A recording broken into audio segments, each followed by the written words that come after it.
નમસ્કાર વિદ્યાર્થી મિત્રો, એજ્યુટેકનો ચેનલમાં આપનું સ્વાગત છે। આજે આપણે જવાહર નવોદયની પ્રવેશ પરીક્ષા જે આવે છે તેમાં ગણિતમાં પ્રકરણ નંબર 8 એકમ પદ્ધતિ ગુણોત્તર અને પ્રમાણ એના દાખલાઓનો અભ્યાસ કરીશું। ચાલો તો જોઈએ દાખલો।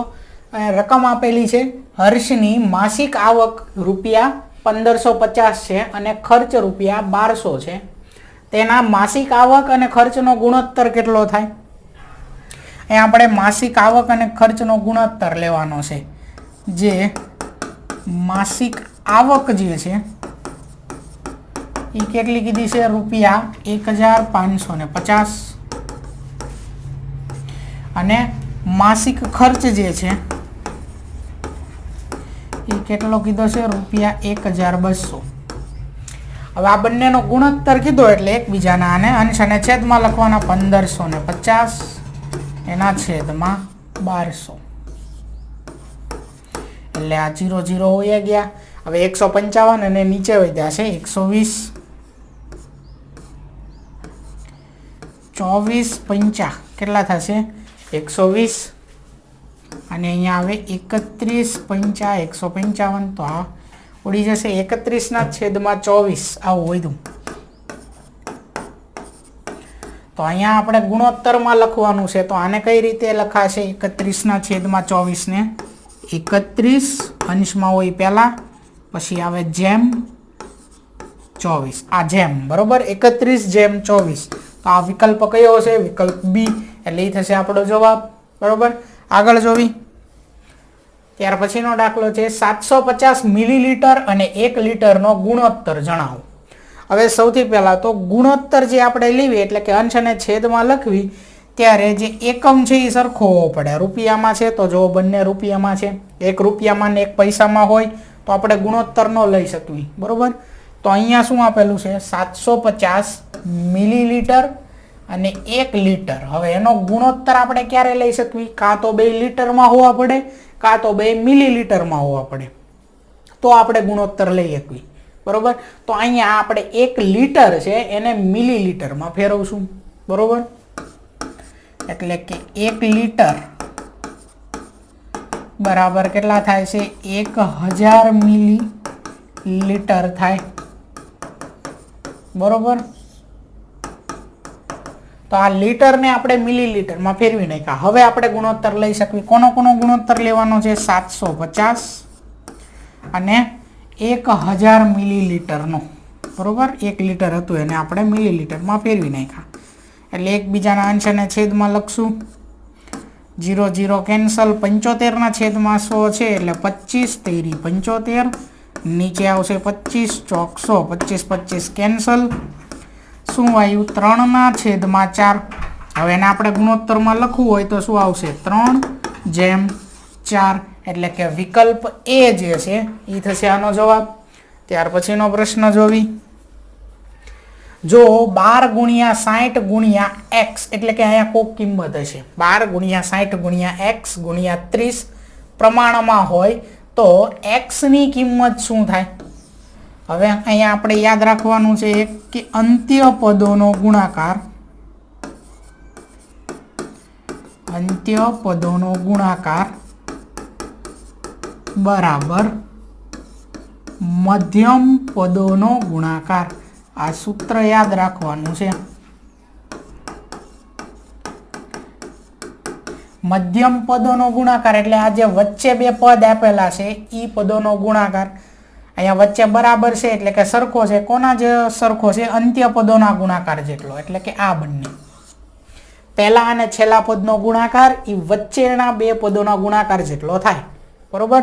તો આપણે આ સૂત્રનો ઉપયોગ કરવાનો છે। અંત્ય પદોનો ગુણાકાર 12 ગુણ્યા 30 બરાબર મધ્યમ પદોનો ગુણાકાર, મધ્યમ પદ છે 60 ગુણ્યા પછી શું મધ્યમ પદ આપેલું છે? x। x એ કોઈ કિંમત છે આપણને નથી ખબર એટલે આપણે અહીંયા x લખ્યો, બરોબર? x ને અલગ રીતે લખવી, આ x, બરોબર? જે મેળવવાનો છે એ આપણે, ચાલો તો હવે શું કરશું? x મેળવવાનો છે એટલે આ 60 ને ડાબી બાજુ લઈ લેવી, 12 ગુણ્યા 30 એમ નામ, આ ગુણાકારમાં છે 60 ડાબી બાજુ આવે એટલે ભાગાકારમાં બરાબર અહીંયા શું વધશે આ x જે મેળવવાનો છે બરોબર તો અહીંયા શું છેદ ઉડશે 0 0 કેન્સલ 3 2 6 અને 2 6 12 થઈ ગયું આવું બરોબર જો પહેલા 0 0 ઉડાડ્યા હવે અહીંયા 6 ની જગ્યાએ શું કર્યું 3 2 6 એટલે 3 3 કેન્સલ 12 ની જગ્યાએ 2 6 12 એટલે 2 2 કેન્સલ શું વધ્યું ખાલી 6 વધ્યા તો x બરાબર આપણને શું મળ્યું છે x બરાબર મળ્યા છે 6 એટલે કે વિકલ્પ ડી જે છે એ થશે આપણો જવાબ બરોબર હવે જુઓ આ જે સૂત્ર અહીંયા લખ્યું છે આ સૂત્ર સાચું છે કે નહીં એ હવે ખબર પડી જશે અંત્ય પદોનો ગુણાકાર અંત્ય પદ 12 અને 30 છે 12 ગુણ્યા 30 બરાબર મધ્યમ પદોનો ગુણાકાર મધ્યમ પદ છે 160 ગુણ્યા x બરાબર શું મળ્યું 6 મળ્યા જો આ ગુણાકાર કેટલો થયો 12 તેરી 36 પાછળ 1 0 360 6 6 36 પાછળ 1 0 360 સરખા મળી ગયા બરોબર એટલે આ સૂત્ર ખાસ યાદ રાખવાનું છે તમારે બરોબર ચાલો આગળ જોવી ત્યાર પછી જો 10 પછી 20 x 40 પ્રમાણમાં હોય તો x ની કિંમત કેટલી થાય અગાઉ જેમ દાખલો જોયો બરોબર એ જ દાખલો કરવાનો અંત્ય પદોનો ગુણાકાર બરાબર મધ્યમ પદોનો ગુણાકાર તો અંત્ય પદોનો ગુણાકાર 10 ગુણ્યા 40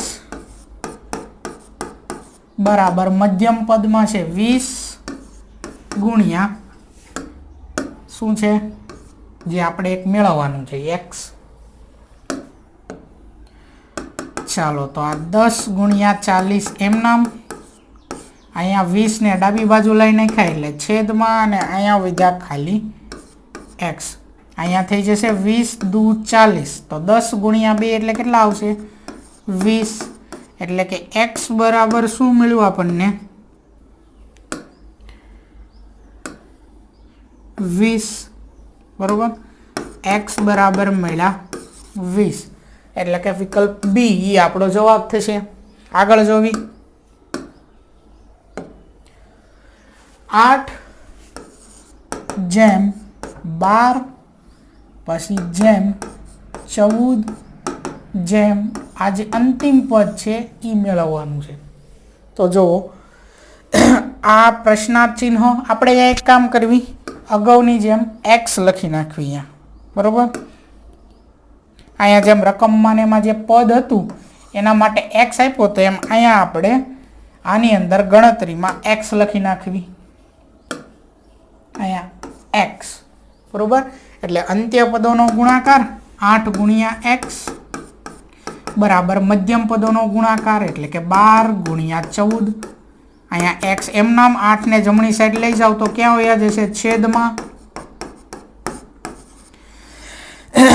એટલે 4 દુ 8 અને અહીંયા 6 દુ 12 હજી છેદ ઉડશે 2 દુ 4 અને 3 દુ 6 અને હજી 2 સત્તા 14 એટલે 7 તેરી કેટલા થઈ જશે 21 બરોબર 7 ગુણ્યા 3 એટલે કેટલા આવશે 21 એટલે x બરાબર મળ્યા 21 એટલે કે અહીંયા જે પદ આપણે મેળવવાનું છે એ શું હશે 21 હશે આગળ ત્યાર પછીનો પ્રશ્ન જો એક પેન્ટ માટે 1 મીટર 20 સેમી કાપડ જોઈએ તો 10 પેન્ટ માટે કેટલું કાપડ જોઈએ હવે અહીંયા આપણે શું કામ કરવી એક કામ 1 મીટર અને 20 સેમી જોઈએ એક પેન્ટ માટે એક પેન્ટ માટે કેટલું કાપડ જોઈએ છે 1 મીટર અને 20 સેમી કાપડ જોઈએ છે બરોબર તો 10 પેન્ટ જે છે એના માટે કેટલું કાપડ જોશે બરોબર આપણે એક કામ કરવી આ મીટર જે છે એને સેન્ટીમીટરમાં ફેરવવી 1 મીટર બરાબર કેટલા થઈ જાય 1000 સેમી બરોબર 1 મીટર બરાબર 1000 સેમી સોરી 1 મીટર બરાબર કેટલું થશે 100 સેમી એટલે આ જે છે ઉપરના હજી બીજા 20 સેમી એમાં આવશે બરોબર 1 મીટર અને 20 સેમી હતું એટલે 1 મીટરને આપણે સેન્ટીમીટરમાં ફેરવાય એટલે 100 મીટર અને બીજા એમાં 20 આવ્યા એટલે કેટલું થઈ ગયું 120 સેન્ટીમીટર એટલે એક પેન્ટ માટે આપણે 120 સેમી કાપડ જોઈશી તો 10 પેન્ટ માટે કેટલું કાપડ જોશે? તો કે અહીંયા પાછળ શું કર્યું, આ એકને આપણે 10 આર ગુણ નાખ્યા ને પાછળ એક 0 ટૂંકમાં આવી ગયો એકની પાછળ. જો તો અહીંયા 120 પાછળ એક 0 લગાડી દેવાનો એટલે કે 1200 સેમી કાપડ જોઈ. હવે અહીંયા મીટર અને સેન્ટીમીટરમાં પણ આપેલું છે તો આપણે હવે આ પાછા સેમીને મીટરમાં ફેરવી નાખવી. બરાબર, 100 સેમી બરાબર 1 મીટર, તો 1200 સેમી બરાબર કેટલા મીટર? તો અહીંયા ત્રિરાશિ મૂકવાની એટલે કે આ ત્રાંસામાં ગુણાકાર થાય આ બંનેનો, 1200 ગુણ્યા 1 અને છેદમાં શું આવે આ સંખ્યા 100. એટલે આ બે 0 ઉડી ગયા, 12 એકા 12 મીટર થાય એટલે કે વિકલ્પ સી એ થાય આનો જવાબ. બરોબર, આગળ જોવી. ત્યાર પછીનો પ્રશ્ન છે 2 કિલોગ્રામ ખાંડ 8 સરખા ભાગમાં વહેંચવી છે તો પ્રત્યેક ભાગનું વજન કેટલું થાય? 2 કિલોગ્રામ બરોબર ખાંડ, એના 8 સરખા ભાગ કરવાના એટલે 2 ભાગ્યા 8. બરોબર, હવે અહીંયા શું થશે? આપણે ભાગાકાર પહેલાં તો કરી નાખવી 2 ભાગ્યા 8. તો ભાગાકાર માટે પહેલાં 0 પોઈન્ટ કરીને અહીંયા 0 આવે એટલે 8 દુ 16, 20 માંથી 16 બાદ કરવી વધે 4, પાછળ એક 0, 8 પંચા કેટલા થઈ જશે? 40. એટલે શું મળ્યું? 0.25. આપણે કિલો જ લીધું છે જો, એટલે 0.25 કિલો. હવે અહીંયા ગ્રામમાં પણ આપેલું છે, આપણે એક કામ કરીશું આને ગ્રામમાં ફેરવી નાખશું. તો 1 કિલોગ્રામ બરાબર 1000 ગ્રામ થાય તો 0.25 કિલોગ્રામ બરાબર કેટલા થાય? તો આ બંનેનો શું થાય અહીંયા ગુણાકાર, 0.25 ગુણ્યા 1000 અને છેદમાં 1 છે. તો 10, 100, 1000, 10,000 આની સાથે ગુણાકાર કરવો હોય તો આ પોઈન્ટવાળી સંખ્યામાં પોઈન્ટ જે છે એ કેટલા 0 છે એ ગણવાના અને એટલા સ્થાન જમણી બાજુ જાય. 3 0 છે એટલે પોઈન્ટ 1, 2 અને આપણે એક કામ કરવી 0.25 છે એની જગ્યાએ પાછળ 0 મૂકી એકવી તો પાછળ એક 0 લઈ લેવી એટલે આ પોઈન્ટ 1, 2 અને 3 સ્થાન અહીંયા ખસશે એટલે અહીંથી આવીને અહીંયા વયો જશે. આ 0 કાઢી નાખવી એટલે 250 ગ્રામ કેટલી જોશે? 250 ગ્રામ ખાંડ જોશે એટલે વિકલ્પ એ આપણો જવાબ થયો. બરોબર, આગળ. હવે કદાચ અહીંથી તમારે 1 ગ્રામમાં ફેરવવું હોય તો પણ તમે ફેરવી શકો. 1 કિલોગ્રામ એટલે 1000 ગ્રામ, તો 2 કિલોગ્રામ બરાબર કેટલું થઈ જશે? 2000 ગ્રામ થઈ જશે. 2000 ભાગ્યા 8 કરી નાખો ડાયરેક્ટ એટલે 8 દુ 16, અહીંયા 4 આવ્યા, પાછળ એક 0, 8 પંચા 40, 0 0, આ એક 0 નીચે અને ઉપર આવે. આ જે આવે એ સીધું ગ્રામમાં જાય એટલે ડાયરેક્ટ તમે એમ પણ કરી શકો 2 કિલોગ્રામને ગ્રામમાં ફેરવી નાખો એટલે 2000 ગ્રામ, એને ભાગ્યા કેટલા કરવાના છે આપણે? 8. એટલે એ વખતે પછી આપણે કિલોગ્રામમાં નહીં ગ્રામમાં જ જવાબ આવશે. બરોબર, એટલે જે આવે એ સીધો જવાબ 250 ગ્રામ. આગળ. ત્યાર પછીનો પ્રશ્ન 1 કિલોગ્રામ ખાંડ 5 સરખા ભાગમાં વહેંચવી છે તો પ્રત્યેક ભાગનું વજન કેટલું થશે? 1 કિલોગ્રામ ખાંડ છે એને કેટલા 5 સરખા ભાગમાં વહેંચવી છે, કેટલા 50 થઈ જાય એ યાદ રાખો તો પણ ખબર પડી જાય ડાયરેક્ટ. બરોબર, ઘણાને એમનામ ખબર પડી જશે. બરોબર, જેને ખબર નથી પડતી એ આપણે એક કામ કરવી 1 કિલોગ્રામને ગ્રામમાં ફેરવી નાખવી એટલે કેટલા થઈ જશે? 1000 ગ્રામ. એને ભાગ્યા કેટલા કરશું? 5. તો 1000 ભાગ્યા 5 કરવી તો 5 દુ કેટલા થઈ જશે? 10. આ બે 0 નીચે આવે ને ઉપર આવે, કેટલા આવી ગયા? 200 ગ્રામ. વિકલ્પ એ. બરોબર, આગળ. ત્યાર પછીનો પ્રશ્ન કે સુજલ પોતાના માસિક રૂપિયા 340 ખર્ચે છે તો તેનો વાર્ષિક ખર્ચ કેટલો થાય? સુજલ છે એ 1 મહિનો, બરોબર,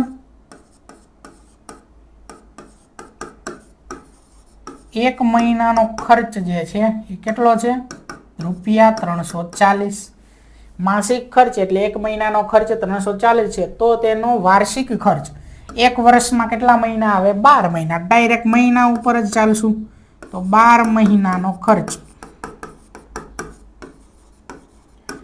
કેટલો થશે ત્રિરાશિ, એટલે કે આ 12 અને આ 340 આ ગુણાકાર થશે 12 ગુણ્યા 340 છેદમાં શું આવશે આ 1, એટલે અંશમાં ડાયરેક્ટ ગુણાકાર જ થાય, છેદમાં 1 લખો કે ન લખો કાંઈ ફેર પડે નહીં. તો 12 ગુણ્યા 0 એટલે 0, 12 ચોક 48 ના 8 વધી પડી 4, 12 તેરી 36 4 કેટલા થઈ જશે 40, એટલે 4080 રૂપિયા થશે. એટલે વિકલ્પ ડી એ થશે આનો જવાબ. વાર્ષિક ખર્ચ કેટલો થશે 4080 રૂપિયા. એમ પણ ગણી શકો 340 એક મહિનાનો છે તો 340 ગુણ્યા 12 સીધો, બરોબર, આનો લખવો હોય તો. ત્યાર પછીનો પ્રશ્ન, જાનવી રૂપિયા 18 લઈને બજારમાં ગઈ. રૂપિયા 2.50 પ્રતિ નોટબુકના દરથી 5 નોટબુક અને રૂપિયા 0.50 પ્રતિ રબરના દરથી 1 રબર ખરીદે છે, તો હવે તેની પાસે કેટલા રૂપિયા બાકી રહ્યા હશે? અહીંયા આપણે પોઈન્ટમાં આપ્યું છે એટલે આને કેમ વાંચશું? 2 રૂપિયા અને 50 પૈસા પ્રતિ નોટબુકના દરથી 5 નોટબુક લીધી અને અહીંયા તો 0 છે એટલે ડાયરેક્ટ 50 પૈસા પ્રતિ રબરના દરથી 1 રબર ખરીદ્યું છે, બરોબર. કુલ રૂપિયા કેટલા હતા 18,